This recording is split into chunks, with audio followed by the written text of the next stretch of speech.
uhamiaji, upendo, mshikamano, uwajibikaji na ukataa rushwa. Ndugu mgeni rasmi, idara ya uhamiaji kama zilivyo taasisi zingine za kijeshi hapa nchini inao watumishi raia. Watumishi hao wamekuwa wakishirikiana vyema katika utekelezaji wa majukumu mbalimbali ya idara kwa mujibu wa sheria, kanuni na taratibu zilizopo na kwa kuzingatia umuhimu wa kila kada katika utekelezaji wa majukumu husika. Aidha, idara imekuwa na utaratibu wa kufanya mikutano inayohusisha wafanyakazi wa kada zote mahala pa kazi ili kujadili na kusikiliza hoja zao pamoja na kutoa miongozo mbalimbali ya utendaji. Ndugu mgeni rasmi, napenda kukuarifu tu kuwa tunao uhusiano mzuri thabiti kati ya management ya idara ya utumishi, idara ya uhamiaji na TUGHE tawi la uhamiaji.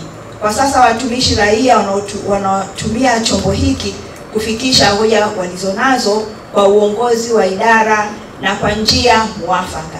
Ninachoweza kusema hapa tu ndugu mgeni rasmi ni kwamba uongozi wa idara ya uhamiaji unaendelea kudumisha upendo miongoni mwa watumishi wote pasipo ubaguzi wa kada yoyote. Pia tunatoa ushirikiano unaotakiwa kwa viongozi wa TUGHE ili kwa pamoja tuweze kutekeleza majukumu yetu ipasavyo na kwa maslahi ya taifa letu. Katika utekelezaji huo tunazingatia sheria, kanuni, taratibu pamoja na uwezo tulio nao. Ndugu mgeni rasmi, baada ya kusema haya kwa heshima na taadhima, ninaomba sasa nikukaribishe utoe nasaha zako na kisha utufungulie mkutano huu.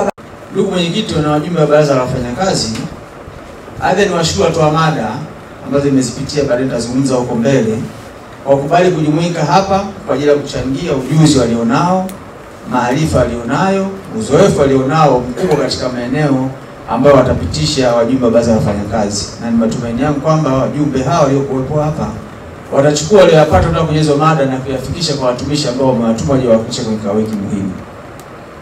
Pia nawashukuru wawakilishi wengine wote ambao wameacha shughuli zenu na kuja kujumuika kwenye kikao cha baraza la wafanyakazi. Karibuni sana. Ndugu mwenyekiti, nimefarijika na kufurahi kwa mara nyingine tena kukutana nanyi ambao ndio viongozi waandamizi na wawakilishi wa watumishi ambao ndio mnapaswa kutoa maamuzi muhimu kwa ajili ya idara ya uhamiaji.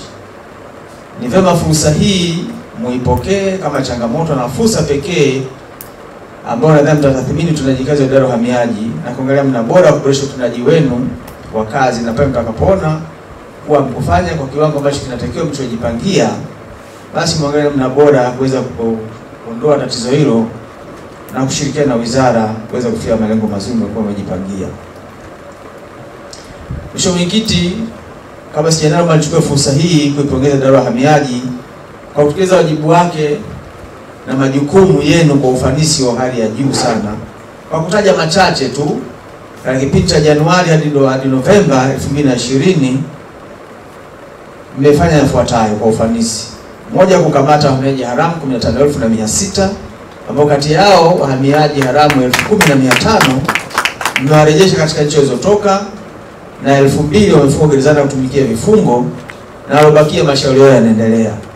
Aidha, mmefanikiwa kukamata sehemu ya mtandao wa raia 45 wanaojihusisha na biashara hii haramu. Lakini pili, mmeongeza ufanisi wa utoaji wa vibali na visa kwa haraka na kuondoa uwezekano wa watu kugushi vibali kwa kuanzisha matumizi ya smart card. Aidha, utoaji wa vibali vya ukaazi umeongezeka ambapo katika kipindi cha Februari 2019 hadi Disemba 2020 mmefanikiwa kufanisi maeneo yafuatayo ambayo mtakiwa mjipongeze: kutoa vibali vya ukaazi daraja A 1649 na kukusanya makusanyo ya dola milioni 4,792,900.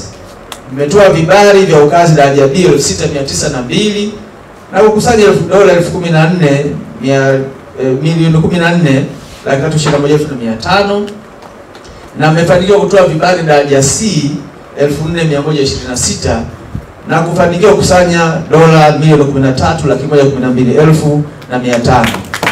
Si kazi ndogo, mtakiwa mjipongeze. Lakini pia mmeboresha mfumo wa utoaji wa visa wa kielektroniki ambao umesaidia kuongezeka kwa makusanyo ya maduhuli ya serikali. Kwa mfano, katika kipindi cha kuanzia Julai 2019 mpaka Novemba 2020 mmekusanya jumla ya dola milioni 22,112,100. Hongereni sana. Hadi pili, mmefanya kwa ufanisi eneo la utoaji wa hati za kusafiria passport, ambapo hadi sasa mmetoa jumla ya pasipoti 374,700, na pia pasipoti yetu ilikuwa ni pasipoti bora na ya kuaminika na kuthaminika katika ukanda wa Ulaya, Afrika na Mashariki ya Kati. Hongereni sana. Mheshimiwa Mwenyekiti, Baraza la Wafanyakazi ndilo jukwaa la kisheria la majadiliano ya pamoja kati ya viongozi na watumishi katika utumishi wa umma kuhusu wajibu na maslahi ya watumishi. Uundwaji wa Baraza la Wafanyakazi ni agizo la Mheshimiwa Rais wa Jamhuri ya Muungano wa Tanzania la mwaka 1970 na utekelezaji wa sheria ya ajira na mawasiliano kazini namba 6 ya mwaka 2004 kwenye kifungu namba 73 kifungu cha kwanza mpaka kifungu dogo cha kwanza mpaka cha 3 kinachoelekeza juu ya kutekeleza sera za kuwashirikisha wafanyakazi katika uongozi wa pamoja. Na pia baraza hili kukutana kwa mujibu wa sheria ya majadiliano katika utumishi wa umma namba 19 ya mwaka 2003 na kisheria kiongozi baraza la wafanyakazi ndio kufanyika mara 2 katika mwaka wa fedha. Na nichukue fursa hii Mheshimiwa Mwenyekiti kuwapongeza kufanya kwa mara ya pili katika mwaka wa fedha 2021. Hongereni sana. Mheshimiwa Mwenyekiti, wote tunafahamu kwamba inasisitizwa kuwa lengo na madhumuni ya kuundwa kwa Baraza la Wafanyakazi mara pa kazi ni kuweza kuishauri serikali katika ngazi za wizara na taasisi kuhusu usimamizi wa kazi na rasilimali watu, utekelezaji wa majukumu, kulinda haki na wajibu wa ajira na wafanyakazi, na kutoa ushauri kuhusu kujenga hali bora ya kazi na maslahi na kusimamia haki na ustawi katika sehemu za kazi. Mabaraza kama vyombo vya ushauri na usimamizi yana wajibu wa kuhakikisha kuwa waajiri na watumishi wanatambua wajibu na haki zao, wanazingatia maadili na ya utumishi wa umma ili kuleta matokeo ya utendaji yenye tija, staha na upendo. Mheshimiwa Mwenyekiti, nimeambiwa mbali na wewe kuhudhuria mkutano huu wa Baraza la Wafanyakazi, pia wapo makamishina, naibu makamishina, makamishina wasaidizi waandamizi, wakuu wa uhamiaji wa mikoa, wawakilishi wa wafanyakazi na wengine wengi wenye dhamana kuhakikisha kwamba idara hii ya uhamiaji inatekeleza majukumu yake na wajibu wake kwa mujibu wa sheria iliyoanzisha. Ndugu mgeni rasmi, Mheshimiwa Ramadhani Kailima ambaye pia ni naibu katibu mkuu wa Wizara ya Mambo ya Ndani ya Nchi, mwenyekiti wa baraza hili ambaye pia ni kamishna wa uhamiaji, kwa niaba ya watumishi wote na wageni waalikwa, tunapenda kukushukuru sana ndugu mgeni rasmi kwa kuweza kuja leo hii na kufungulia baraza letu hili. Tunakushukuru sana pia kwa maneno yako mazuri ambayo umetueleza hapa, na ni wajibu wetu kama watumishi, kama viongozi wetu pia waweze kutekeleza yale yote ambayo umetuasa. Kimsingi kuna mambo kama 11 ambayo umetuelezea ambayo nadhani ni msingi kabisa wa hotuba yako. Kwa heshima na taadhima na kuhakikishia tu kwamba viongozi wetu wamesikia, nasi pia kama watumishi tumesikia, na vile vile uzuri ni kwamba watumishi wetu ni viongozi wetu ni waelewa na hakika kabisa watafanya kazi kama vile ulivyotusisitiza hapa. Pia nikupongeze sana kwa kuweza kunukuu baadhi ya wasomi mbalimbali ili kuonyesha kwamba wanachokiongea hutaki kuongea kibugubugu tu, bali unakiongea kwa ufasaha na uwazi, na kwamba inalolenga hapa basi liwe inafika bila tatizo lolote. Kwa mfano, umeelezea kutoa fursa kwa watumishi na kutatua matatizo yao. Hiyo ni msingi mkubwa sana katika hotuba yako na umepeleka namba 1. Nadhani hii ndio lengo haswa ya kufanya mabaraza haya, ili kama kuna shida na matatizo mbalimbali ya watumishi iweze kufika na viongozi wetu kimsingi waweze kutusaidia kutatulia. Na kiukweli kabisa wanajitahidi sawa na uwezo.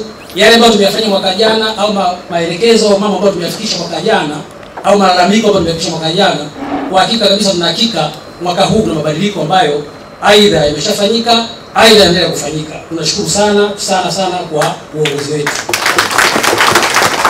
Naitwa mrakibu wa uhamiaji Ali Juma Abdulkadir, ni afisa utumishi Zanzibar. Tumepokea hotuba nzuri sana ya naibu katibu mkuu Wizara ya Mambo ya Ndani, na ametuhimiza namna ya treat wafanyakazi. Ni sehemu nzuri sana kwa sababu the way treat wafanyakazi wako vizuri, na sisi kama ni watu wa huduma, basi tunategemea pia wafanyakazi wale wataweza kutoa huduma nzuri kwa jamii yetu.